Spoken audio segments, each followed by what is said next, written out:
Assalamualaikum warahmatullahi wabarakatuh. Innal hamdalillah nahmaduhu wa nasta'inuhu wa nastaghfiruh wa na'udzu billahi min syururi anfusina wa sayyiati a'malina may yahdihillahu fala mudhillalah wa may yudlil fala hadiyalah. Asyhadu an la ilaha illallah wahdahu la syarikalah wa asyhadu anna Muhammadan abduhu wa rasuluhu la nabiyya ba'dah wa ba'd. Para pemerhati roja, kaum muslimin dan muslimat, rahimani wa rahimakumullah. Pertama-tama kita bersyukur kepada Allah Subhanahu wa taala atas segala nikmat dan karunia yang Allah limpahkan kepada kita semua.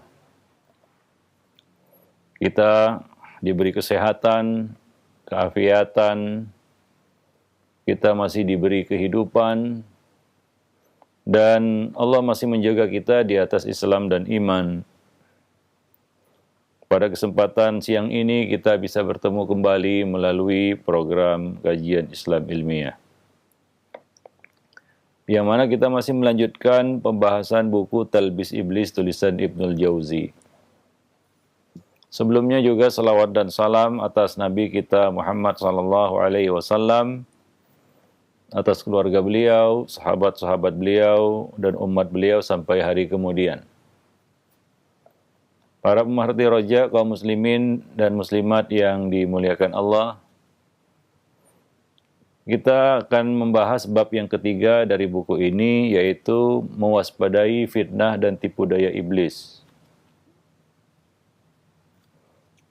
Perlu kita ketahui bahwa saat manusia, anak Adam diciptakan oleh Allah Subhanahu wa taala, Allah membekali mereka dengan syahwat dan keinginan, kehendak, agar dapat mendatangkan sesuatu yang bermanfaat bagi diri mereka. Manusia juga dikaruniai rasa amarah,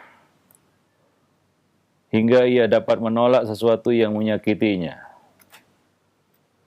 Lebih dari itu, manusia dianugerahi akal yang berfungsi untuk membimbing dan mengarahkan mereka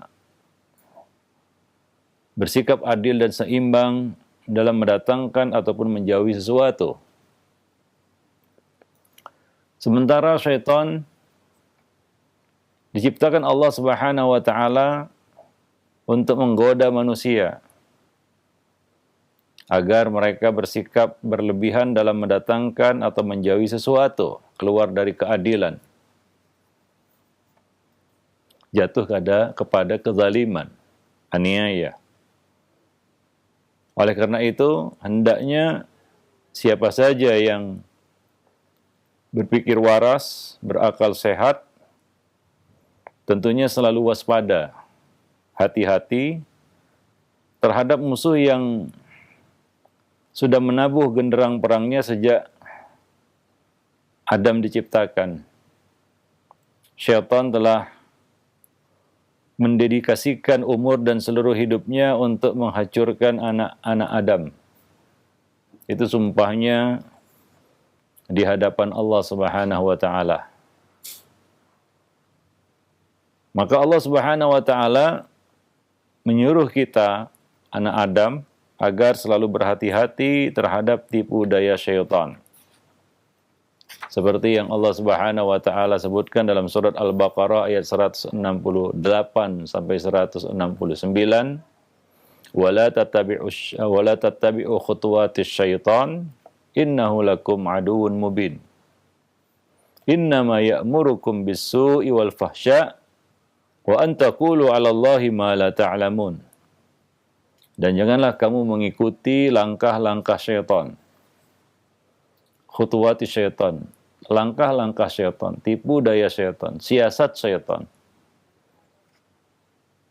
Syaitan punya kesabaran untuk menyesatkan anak Adam. Maka jangan kalah bersabar di dalam menjauhi dan melawan godaan syaitan itu. Innahu lakum aduwwun mubin.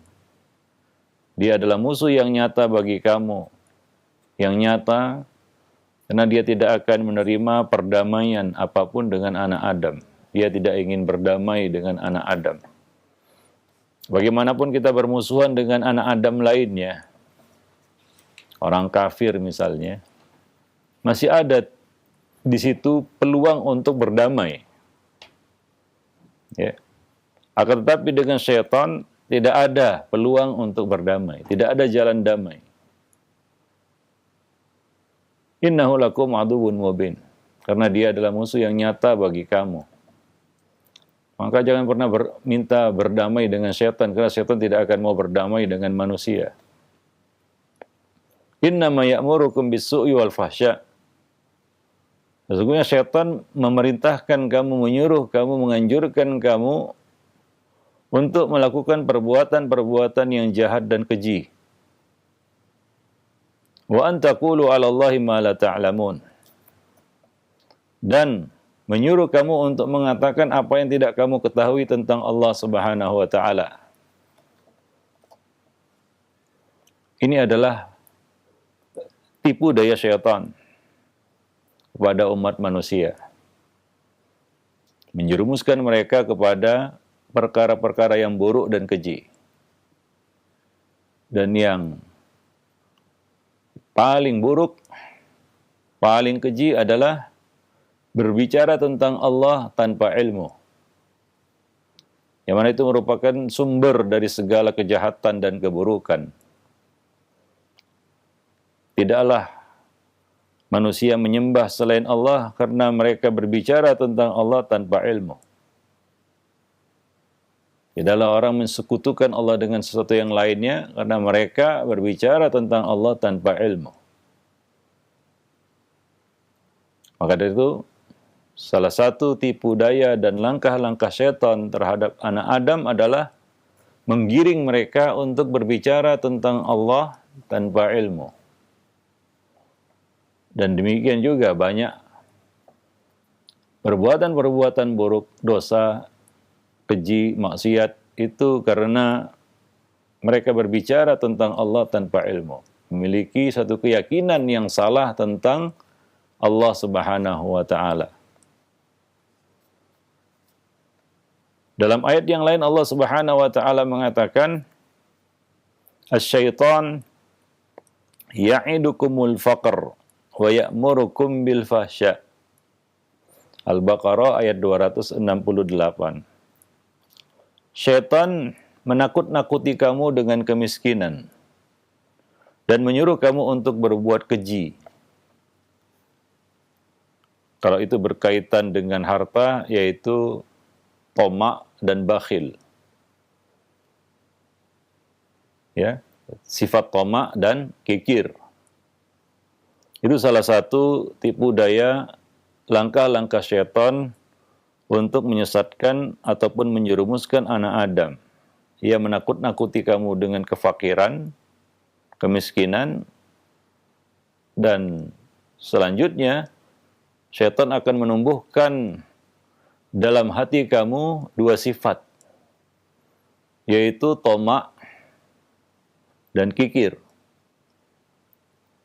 Apabila dua sifat ini ada pada seorang insan, maka genaplah keburukan pada dirinya berkaitan tentang harta. Dia menjadi orang yang tamak, rakus, mengejar, mengumpulkan, mencari dunia tanpa ada batas. Batas-batas halal dan haram. Kikir, dia akan menahan hak orang lain pada hartanya. Allah mengatakan wa fi amwalihim haqqun lisaili wal mahrum. Pada harta mereka terdapat hak bagi orang yang meminta maupun yang tidak meminta. Bagaimana syaitan menumbuhkan perbuatan keji ini, yaitu rakus dan kikir, tamak dan bakhil, yaitu dengan menakut-nakuti kamu kepada kemiskinan, menakut-nakuti kamu dengan kemiskinan. Para pemirsa, para pemerhati roja yang dimuliakan Allah. Demikian pula dalam ayat yang lain Allah Subhanahu wa taala mengatakan dalam surat An-Nisa ayat 60. Wa yuridu syaitan ayudillahum dhalalan ba'ida. Dan syaitan berkehendak menyesatkan mereka manusia dengan kesesatan yang sejauh-jauhnya, dhalalan ba'ida.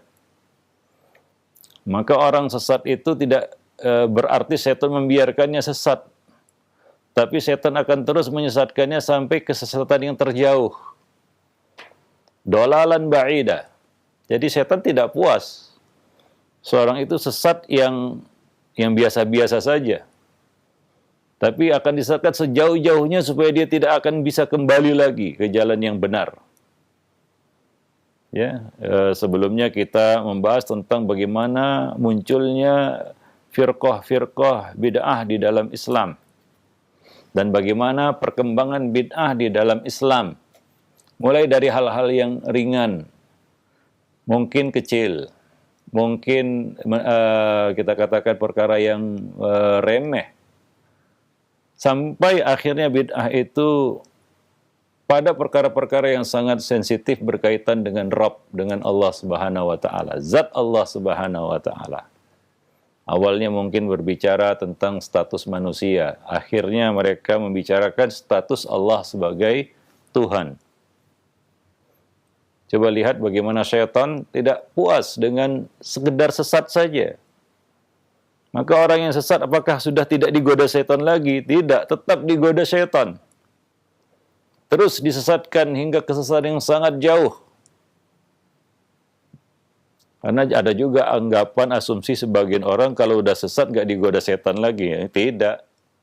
Setan tetap menggodanya, setan tetap terus menyeretnya kepada kesesatan yang lebih jauh dan lebih jauh lagi. Maka kita lihat, ya, kekufuran itu juga bertingkat-tingkat, ya, keparahannya itu berbeda-beda. Ya. Nah demikian juga, ya, kita katakan maksiat juga ada dosa kecil, ada dosa besar. Apabila seorang jatuh dalam dosa kecil, setan tidak akan berpuas diri. Dia akan berusaha agar hamba ini jatuh kepada dosa yang lebih besar dan lebih besar lagi. Ya, lebih keji dan lebih keji lagi. Allah mengatakan itu dalam Al-Quran, ayudillahum dhalalan ba'ida. Akan menyesatkan anak Adam ini dengan kesesatan yang sejauh-jauhnya. Ya. Maka orang kafir pun terus digoda setan, dijerumuskan setan kepada kesesatan yang lebih jauh lagi. Keburukan yang lebih jauh lagi. Sehingga itu menghalangi mereka dari hidayah. Karena ada sebagian orang kafir bisa terbuka hatinya untuk menerima hidayah. Tapi di sana ada orang kafir yang luar biasa kekufurannya. Ya, seperti misalnya Fir'aun. Kekafirannya bukan seperti yang lainnya. Dia mengatakan, Ana Rabbukumul A'la, aku Tuhanmu yang paling tinggi. Ya, dia mengaku dirinya Tuhan. Di antara orang kafir ada yang memang betul-betul menyembah setan. Ya, jadi setan tidak pernah puas untuk menyesatkan anak Adam. Ya, seperti yang dijelaskan oleh Ibnul Qayyim. Tujuan utama setan menjerumuskan manusia kepada dosa syirik. Kalau tidak bisa, kepada bid'ah. Sebagai pengantar kepada dosa-dosa selanjutnya. Kalau tidak bisa juga kepada dosa besar. Mungkin melalui dosa besar ini dia akan sampai kepada dosa yang peringkat pertama tadi, yaitu kemusyrikan ataupun kekufuran. Maka kita lihat orang-orang yang murtad itu bukan sekonyong-konyong dia murtad, tapi ada muqaddimah-muqaddimah. Ya, ada pendahuluan-pendahuluan. Dia mulai jauh sedikit demi sedikit. Begitulah setan yudillahum dhalalan ba'ida. Akhirnya tersesat dalam kesesatan yang sangat jauh. Kalau tidak bisa dosa-dosa kecil. Nah, melalui dosa-dosa kecil ini, setan akan menggiringnya untuk berani melakukan dosa besar. Kalau tidak bisa juga, maka setan akan mengalihkannya dari perkara-perkara yang utama kepada perkara-perkara yang sia-sia. Dia selalu menyia-nyiakan hidupnya, menyia-nyiakan peluangnya.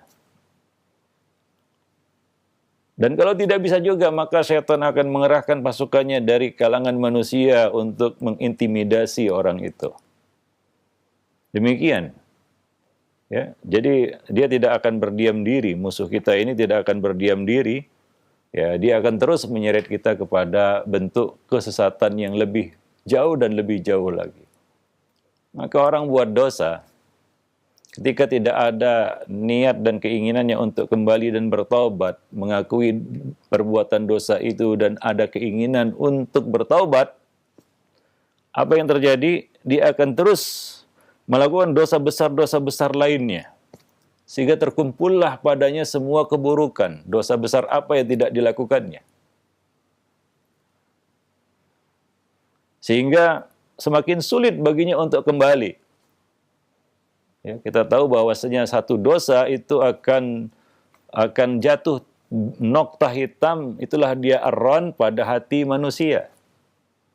Setiap berbuat dosa, jika dia kembali bertaubat, minta ampun kepada Allah, sukila qalbuhu, kembali bersih hatinya. Ya. Tapi jika dia kembali, maka akan dijatuhkan lagi bintik hitam itu pada hatinya, hatta ta'luwa qalbahu, hingga memenuhi hatinya. Ya, jadi tidak langsung hitam hatinya, tidak, tapi bintik demi bintik itu dikoleksi oleh syaitan. Kita berhasil menjebak anak Adam ini kepada sebuah dosa, dia akan menjebak lagi kepada dosa-dosa yang lain. Sehingga hati anak Adam itu ditutupi dengan noktah hitam. Itulah yang Allah sebut di dalam Al-Quran, kalla bal rana ala qulubihim. Ya, sekali-kali tidak, bahkan ya ar-ran, rona hitam yang menutupi hati mereka bima kanu yaksibun, disebabkan dosa yang mereka lakukan. Ya, maka setan tidak pernah puas untuk menyesatkan anak Adam. Walaupun mereka sudah kufur sekalipun, setan akan terus menyeretnya kepada keburukan-keburukan yang lebih dahsyat lagi. Maka kita lihat ya, orang-orang di luar Islam atau orang-orang kafir itu juga macam-macam tingkat keburukannya, nggak sama. Tidak sama. Ya, sebagai contoh kita dapat lihat dua raja yang berkuasa di zaman Nabi, yaitu Kisra Persia dan Kaisar Romawi. Dua-duanya sama-sama kafir. Tapi dua raja ini berbeda. Ya. Kaisar Romawi ini walaupun kafir masih menghormati surat Nabi yang dikirimkan kepadanya. Dia menghormati utusan Nabi. Adapun Kisra Persia ini merobek-robek surat Nabi. Ya. Dan memperlakukan tidak baik utusan Nabi. Maka apa yang terjadi? Allah Subhanahu wa Ta'ala juga memperlakukan keduanya berbeda. Kisra Persia ini Allah hapus nasab keturunannya hingga tidak terdengar lagi hari ini ya keturunan Kisra Persia. Allah mencabik-cabik kerajaannya kulla mumazzaq, sehancur-hancurnya. Begitulah ya, bagaimana syaitan itu menyeret manusia kepada keburukan yang lebih dahsyat. Para pemerhati roja kaum muslimin dan muslimat yang dimuliakan Allah. Karena ini salah satu di antara langkah-langkah syaitan, tipu daya syaitan kepada anak Adam. Demikian pula dalam surat Al-Maidah ayat 91. Allah Subhanahu wa taala berfirman, "Innama yuridu syaitanu ay yuqi'a bainakumul adawata wal baghdha fil khamri wal maisir wa yasuddakum an dzikrillah wa anis salah fa hal antum muntahun." Melalui minuman keras dan judi itu, syaitan bermaksud menimbulkan permusuhan dan kebencian di antara kamu dan menghalang-halangi kamu dari mengingat Allah dan mengerjakan salat. Maka tidakkah kamu mau berhenti? Yaitu dari minuman keras dan judi. Dikatakan minuman keras itu adalah ummul fasad, ya. Ummul fawahis, induk dari segala kerusakan dan kekejian.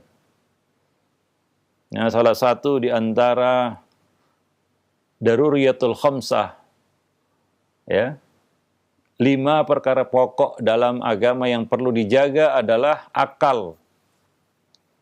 Ya, karena manusia berharga dengan akalnya.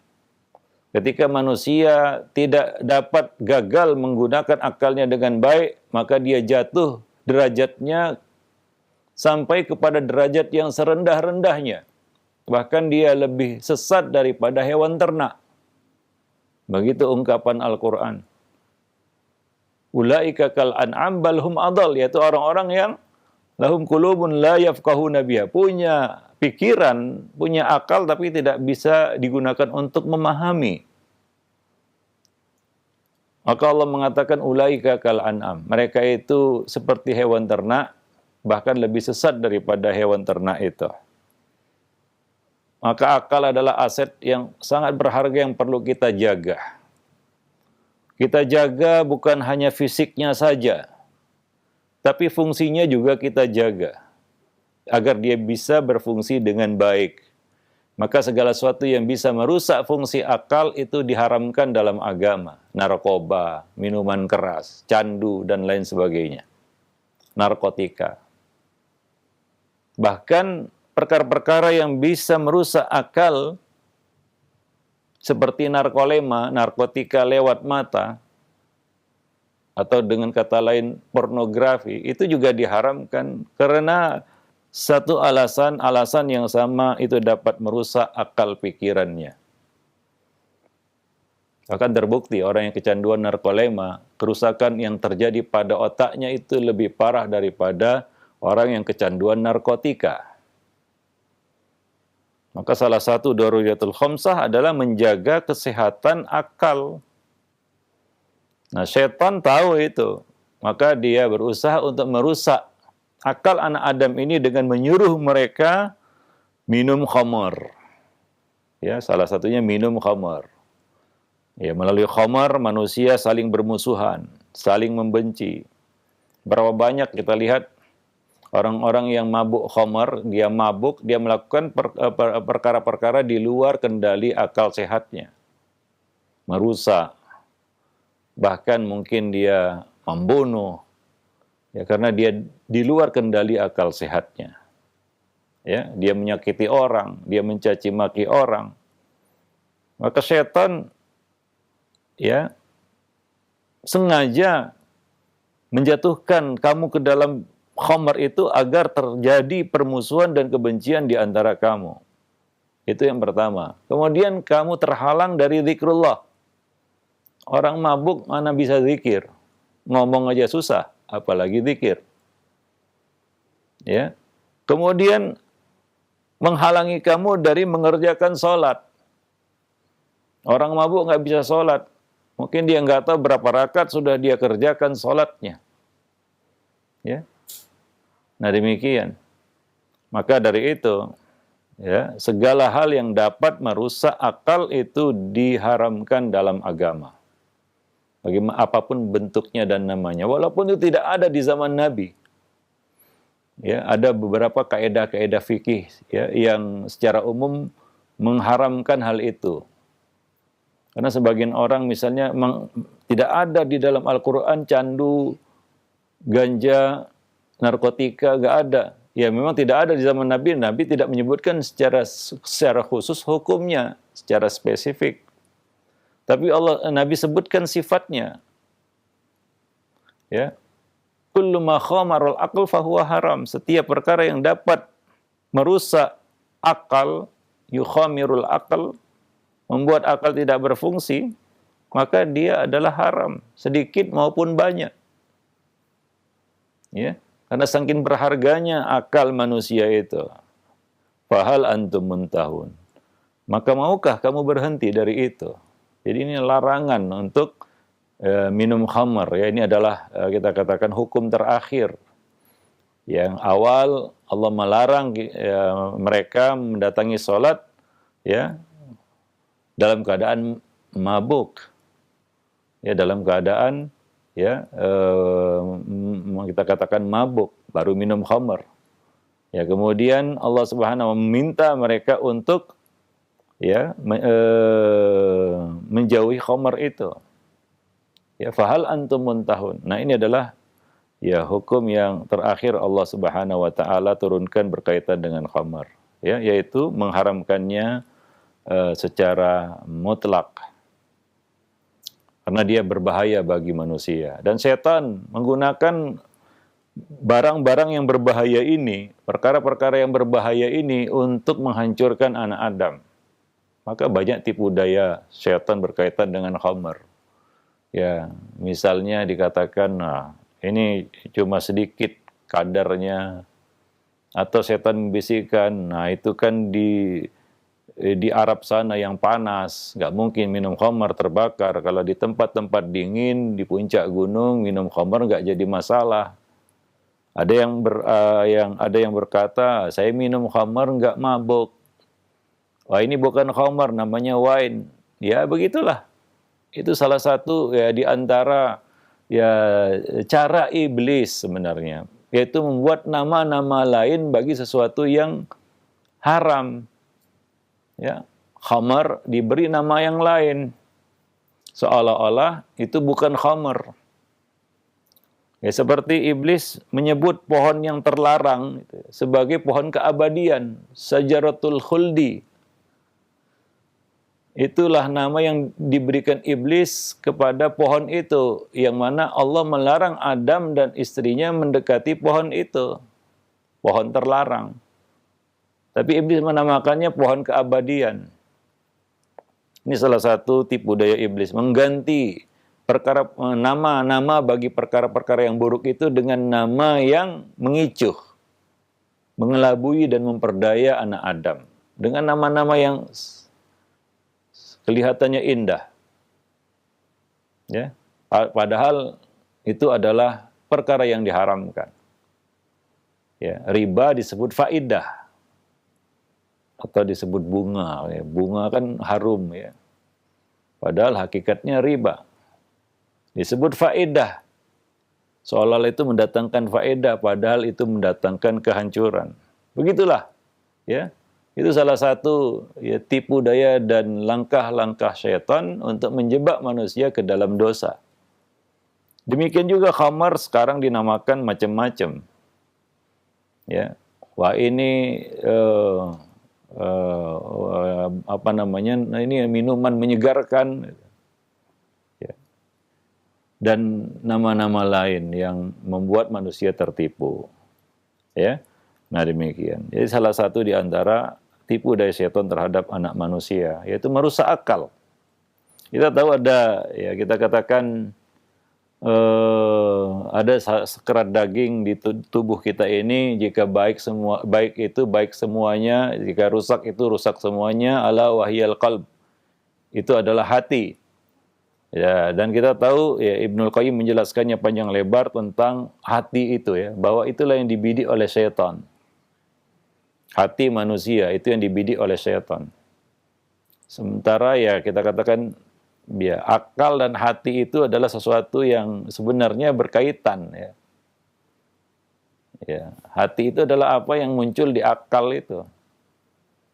Ya, dan itu yang memerintahkan kita untuk melakukan. Adanya perintah dari otak untuk melakukannya dan menggerakkan syaraf-syaraf, menggerakkan anggota tubuh kita untuk melakukannya. Dan tentunya kalau kita mengacu kepada bahasa qalbu itu adalah fisiknya jantung. Fisiknya jantung. Dan kita tahu jantung itu fungsinya untuk memompa darah. Ada generator listrik di situ yang membuat jantung itu terus berdetak, memompa darah ke seluruh tubuh kita. Ya. Itu kita katakan fungsi jantung yang utama. Dan salah satunya adalah dia memompa darah itu ke otak. Bahkan otak meminta bagian terbesar dari darah yang dipompa oleh jantung.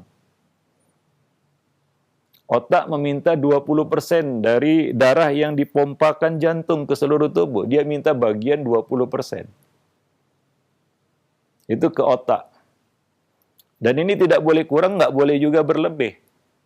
Kurang bahaya, lebih juga bahaya. Ya. Maka coba lihat ketika jantung kita berdetak kencang, mungkin karena marah, itu otak juga nggak bisa bekerja dengan baik. Ya, nah demikian. Maka yang dirusak itu adalah hati. Ya. Ada dua komponen di sini yang saling berkaitan, yaitu otak dan jantung. Nah, kalau otak ini dirusak ya dengan khamr tadi, ya, darah yang sudah tercampur khamr itu ya akan rusak dan ini akan mempengaruhi ya kerja otak. Maka apa yang terjadi? Muncullah keburukan-keburukan pada anak Adam ini. Dia melakukan sesuatu yang di luar kendali akal pikirannya. Dia tidak bisa memahami. Dia tidak bisa mengerti, membedakan mana yang baik dan mana yang buruk. Tidak tahu kewajiban. Ya. Nah demikian. Dan setan mudah membisiki. Jangan dikira orang mabuk itu tidak dibisiki setan. Ya, dia dibisiki setan ketika mabuk. Maka orang mabuk itu dibisiki untuk melakukan tindakan-tindakan yang konyol ya. Satu ya jelas konyol. Yang kedua ya tindakan-tindakan kriminal. Muncul keberanian yang ya kita katakan semu sebenarnya ya. Untuk melakukan hal-hal yang ya kita katakan jahat, buruk. Terangkatlah rasa malu.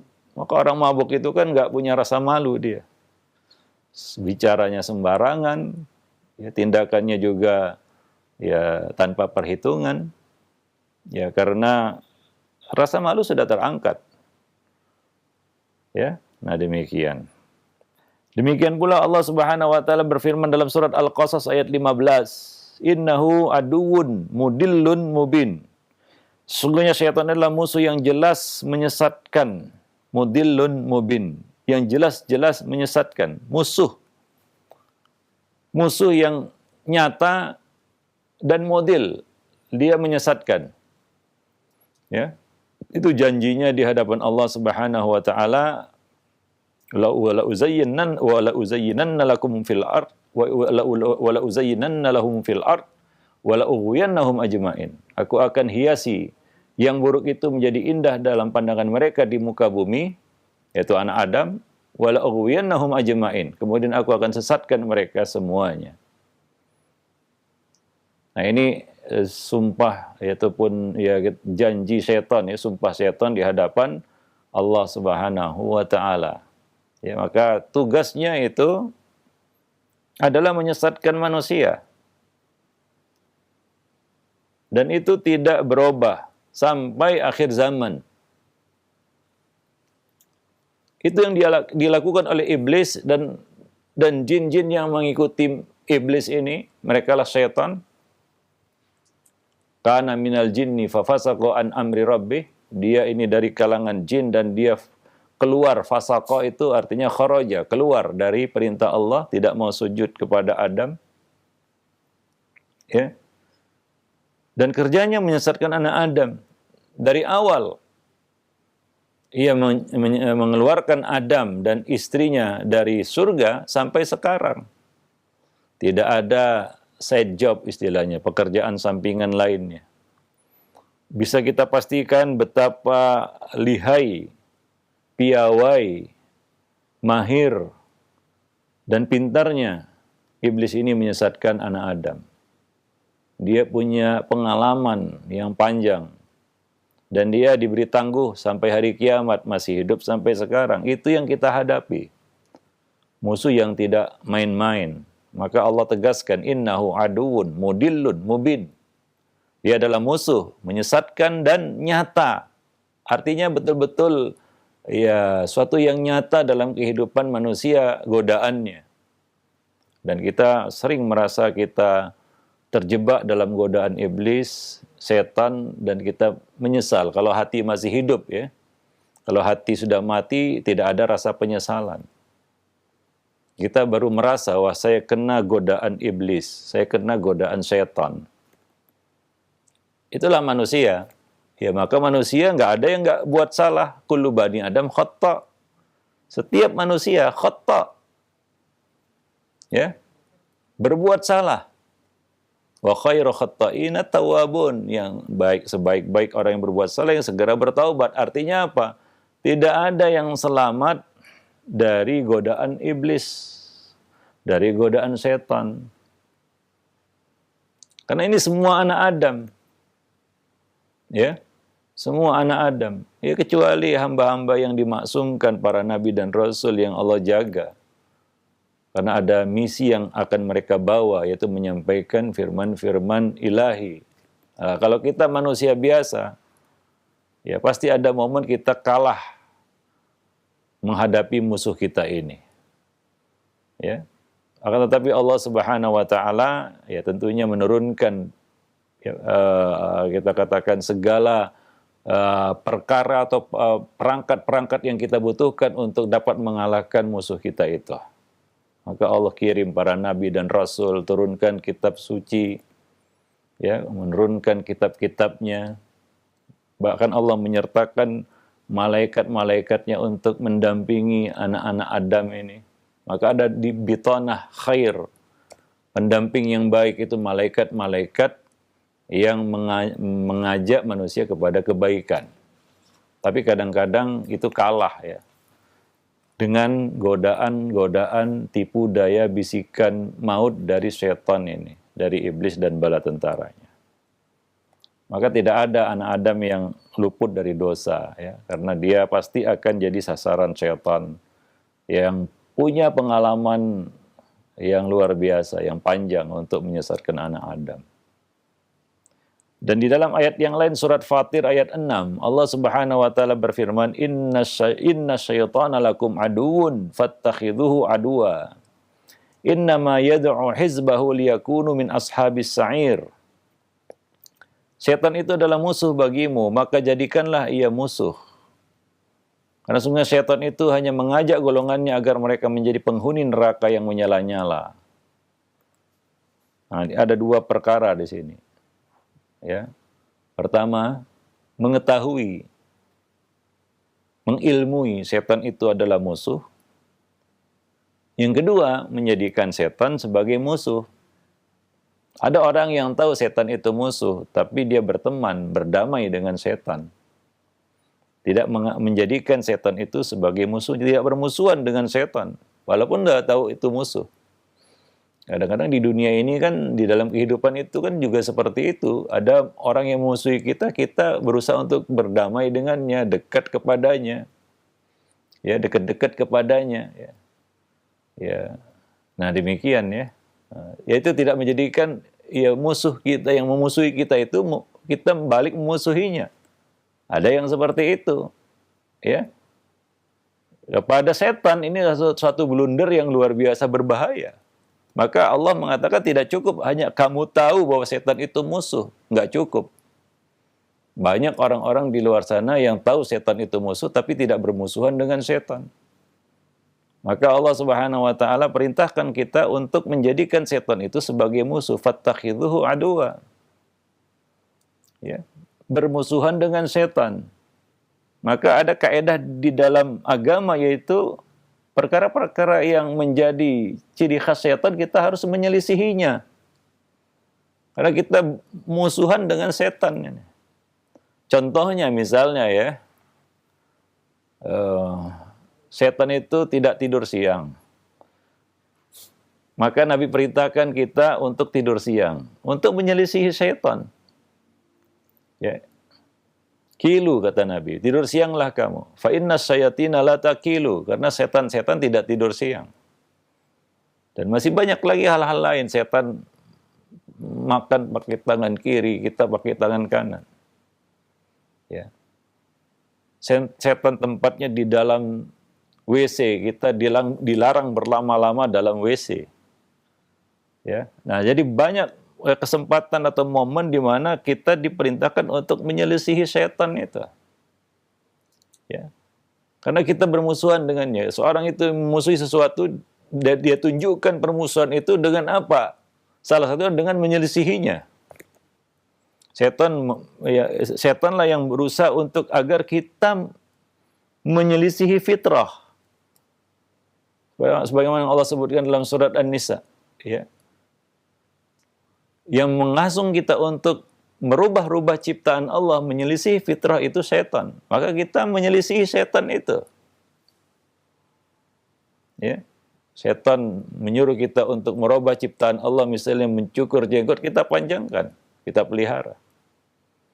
Karena kita bermusuhan dengan setan ini. Setan menginginkan kita untuk merubah ciptaan Allah.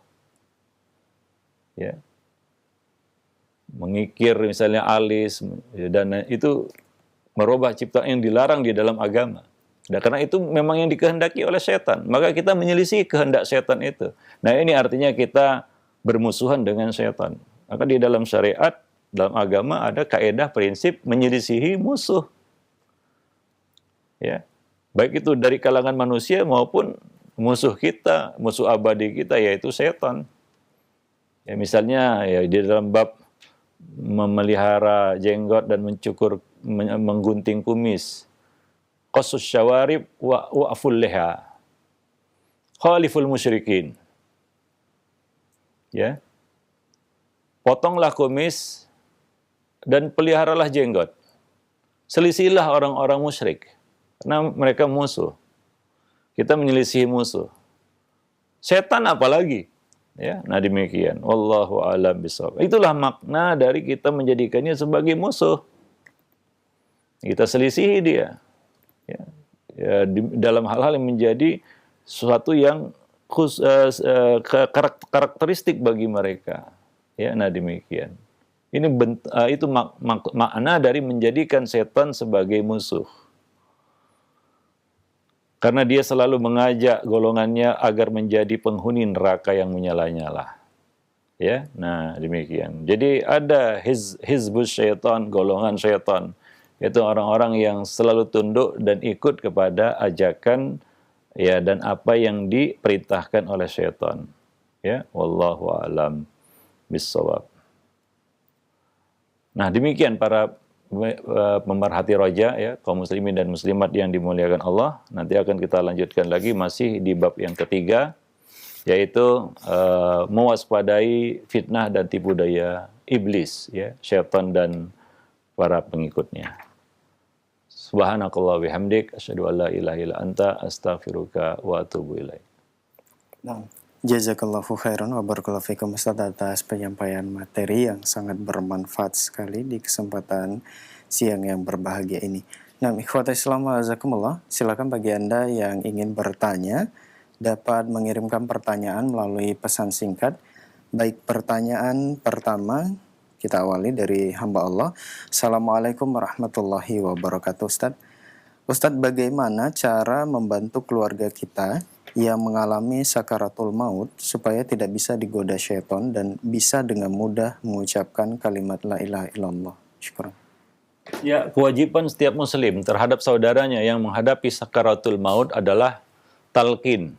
Nabi mengatakan laqinu mautakum la ilaha illallah. Bisikilah, tuntunlah, bimbinglah orang yang akan mati di antara kamu itu menghadapi sakarat untuk mengucapkan la ilaha illallah. La ilaha illallah, ya, bukan Allah Allah, karena sebagian orang talqinnya keliru, ya, Allah Allah, tidak. La ilaha illallah, ya.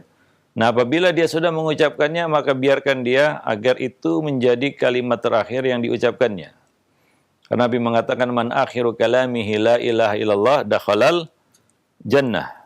Karena siapa yang akhir ucapannya la ilaha illallah, dia akan masuk surga. Ya, karena dia mati di atas kalimat tauhid. Wala tamutunna illa wa antum muslimun. Itulah yang menjadi cita-cita kita, ya, dalam hidup ini, yaitu bagaimana kita berhasil meninggalkan dunia ini dengan membawa kalimat la ilaha illallah. Ya, yang mana itu belum tahu lagi kita apakah kita bisa mengamalkan ayat itu. Mungkin satu Al-Quran itu satu ayat yang belum kita lakukan sampai hari ini ya. Karena itu akan terbukti nanti ketika kita menghadapi kematian. Apakah kita berhasil mengucapkannya dan mengamalkan ayat itu. Wala tamutunna illa wa antum muslimun. Itulah yang bisa kita lakukan untuk saudara kita, ya, untuk sahabat kita, untuk keluarga kita. Membimbingnya untuk mengucapkan kalimat la ilaha illallah. Maka jangan diganggu dengan perkara-perkara lain. Ya, jangan diganggu dengan perkara-perkara lain. Walaupun banyak perkara-perkara lain yang mungkin kita pandang perlu. Misalnya hutang. Orang mau mati diingatkan hutang. Suruh bayar hutang. Jangan itu dulu. Ini mau mati, perkara penting dia ucap la ilaha illallah. Ya. Atau dia ya mungkin masih pakai kalung emas. Ya. Waktu buka-buka itu ya ini dia mau keburu mati nanti ya. Ya, jadi jangan sibukkan kepada perkara yang lain dulu, fokus untuk menguntunnya mengucapkan la ilaha illallah.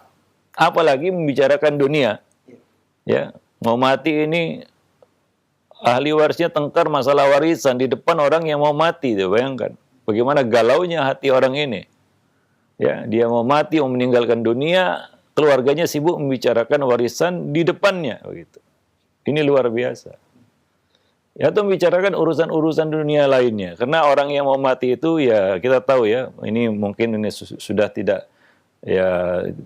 mungkin lagi ditolong kan begitu ya. Nah, apalagi dia sudah tersengal-sengal. Maka perkara yang paling penting, nggak ada lagi yang lebih penting dari itu, yaitu membimbingnya untuk mengucapkan la ilaha illallah.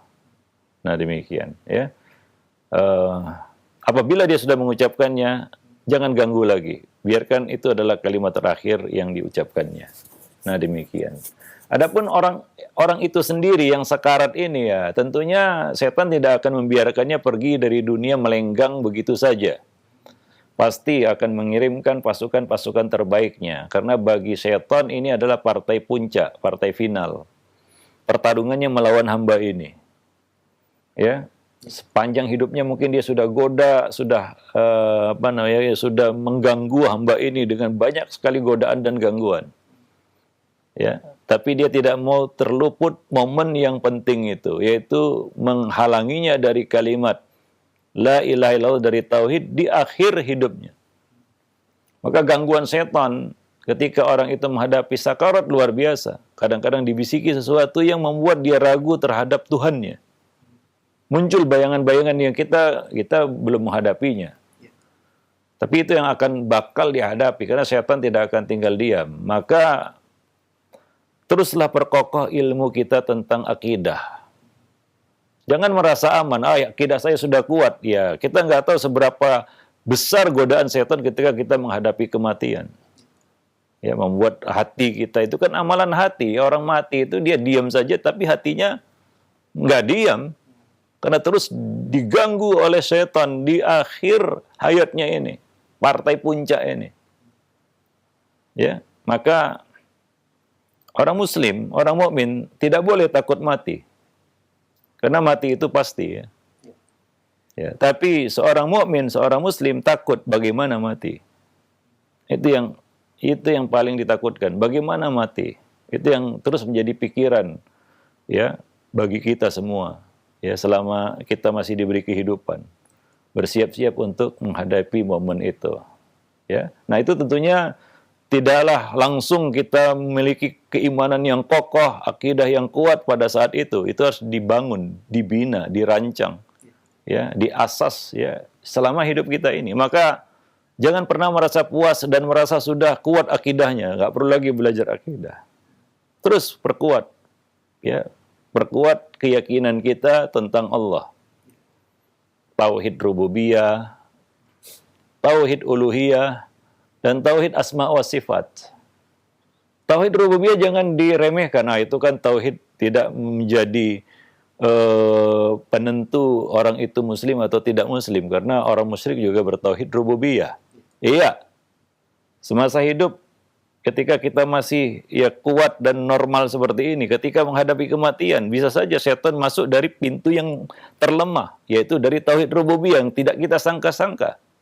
Kita ragu, bisa saja orang itu ragu tentang Allah di akhir hayatnya, dan kita nggak tahu. Maka terus perkuat akidah kita, dan jangan merasa wah saya ini sudah, itu jangan terlalu jumawa. Ya. Makanya terus kita pelajari tauhid rububiyah, tauhid asma wa sifat, tauhid uluhiyah.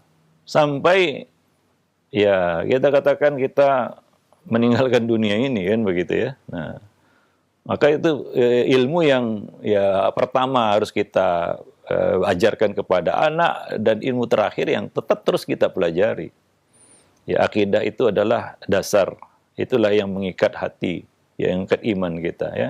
Karena kita nggak tahu bagaimana kondisi kita menghadapi setan ya, iblis ini yang pengalamannya luar biasa di akhir hayat kita. Sesuatu yang mungkin kita tidak duga pastinya. Nah ini berkaitan dengan orang yang sekarat itu ya. Karena nggak ada yang bisa menolong dia lagi. Kita, ya saudaranya, sahabatnya, keluarganya hanya bisa melakukan apa yang dikatakan. Membisikinya untuk mengucapkan la ilaha illallah. Wallahu alam bisa. Mengingatkan dia tentang kalimat ini. Dan itu ya juga tergantung bagaimana dia memahami kalimat ini ya. Itu akan sangat membantu, bukan hanya dia mengucapkan, untuk melawan kita godaan-godaan, gangguan-gangguan iblis ketika dia mau mati. Kalau dia tahu kalimat itu apa maknanya, apa maksudnya, ya. Tapi kalau nggak tahu, itu kalimat sesuatu yang dia ucapkan saja dan tidak banyak membantunya karena dia tidak mengerti kalimat itu. Maka ada ayat yang berbunyi fa'lam annahu la ilaha illallah. Ilmuilah bahwa la ilaha illallah, harus diilmui. Nah, itu yang menguatkan hati. Ilmu yang akan membawa kita kepada satu keyakinan yang kokoh. Terutama menghadapi ya momen-momen yang kritis ya. Yang sangat krusial ya kita katakan. Berhadapan dengan musuh dan dia tidak anggap enteng dengan momen itu. Itu ibarat final baginya.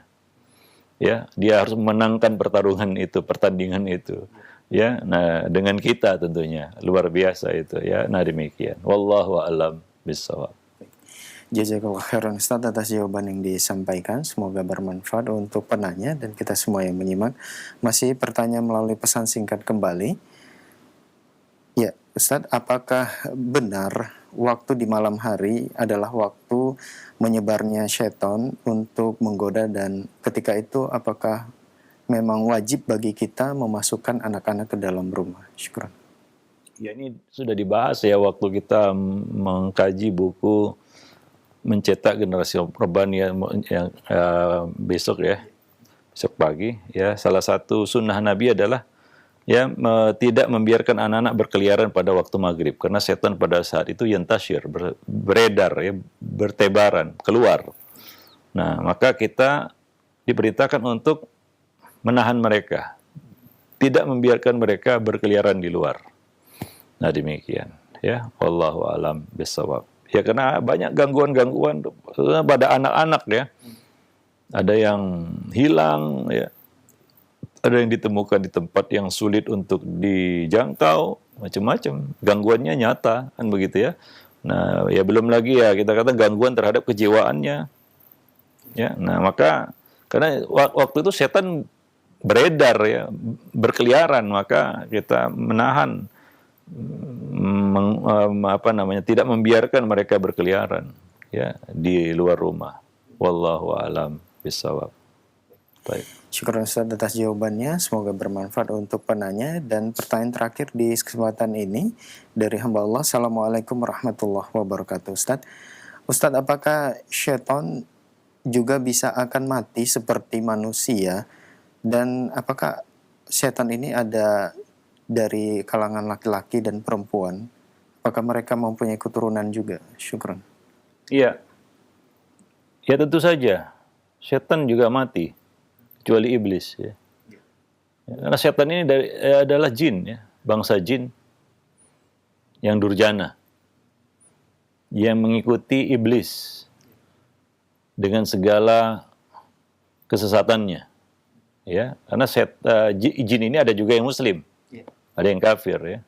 Nah, itulah yang direkrut oleh iblis untuk mengikuti, melakukan apa yang dititahkannya, mengirim mereka ke daratan. Nanti akan ada hadisnya bahwa iblis membuat singgasananya di lautan dan mengirim pasukannya ke daratan, yaitu jin-jin yang durjana ini, ya, untuk melakukan apa yang dia perintahkan.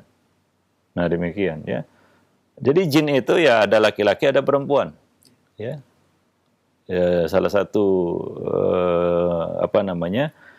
nama itu ya yang Nabi sebutkan di dalam doa, ya, Allahumma inni a'udzubika minal khubusi wal khaba'is. Khubusi jin laki-laki, khaba'is jin perempuan, ya. Nah, khabis dan khabisah itu nama, ya, bagi mereka, ya. Jin-jin ini juga punya nama, ya. Nah, demikian, ada laki-laki, ada perempuan. Allah juga mengatakan dalam Al-Quran, wa innahu kana rijalun minal insi ya'uzuna birijalin minal jin fazaduhum rohaqa. Ini menunjukkan bahwa jin itu juga ada laki-laki, ada perempuan, dan mereka punya keturunan, dan mereka hidup dan mati, ya. Nah, kecuali iblis yang Allah tangguhkan sampai hari kiamat, ya. Wallahu a'lam bishawab. Taib. Nah, demikian saja pertemuan kita pada kesempatan siang ini, mudah-mudahan bermanfaat. Aku qouli hadza astaghfirullah li wa lakum sairil muslimin innahu huwal ghafurur rahim.